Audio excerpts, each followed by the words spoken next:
Is the chairman of the House Homeland Security Committee, Congressman Mike McCaul. Congressman, good morning to you. Morning, Steve. Was this guy on the radar of the feds? To my knowledge, he was not on the radar, and that's unfortunate, but we get it right most of the time. This guy was not. We understand that apparently the New York City Police Department was surveilling, in some measure, the mosque since 2005. We haven't heard the extent of it.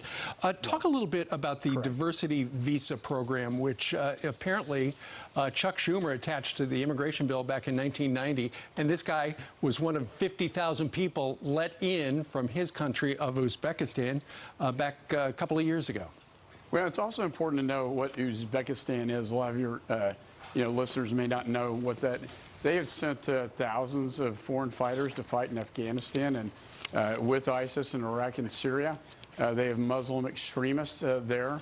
The lottery system, I've always been against it because it's a random system to bring people into the United States. It's not merit-based, completely random. I've been working with Chairman Goodlatte of Judiciary to abolish this program and put a merit-based system into the United States immigration program. And I think this case just demonstrates why that's absolutely necessary. The president also has tweeted out about how we need better vetting, extreme vetting. He's right about that, isn't he? He's right about it. Giuliani and Judge Mukasey and I wrote a memo to then candidate Trump calling for higher vetting in high-threat areas. Eventually the travel ban came out of that. But what we meant was, why aren't we, scrutinizing people over there before they can even get into the country with a higher vetting system, putting ICE agents over in consulate and embassy offices? This case, again, kind of cries out for that legislation, but also that policy.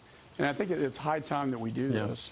Well, I think there are a lot of people who now are learning about the diversity visa program. They don't like it, and we'd like to see you guys in Congress do something about it. Yeah, absolutely. And it is something. We're looking at a package of border security and interior enforcement that we hope to have on the floor of the House by the end of this year. All right. Well, you've got a lot to do. Chairman, thank you very much for joining us live. Great. Thanks, Steve. Thanks for having me. You bet. Coming up next hour, Dr.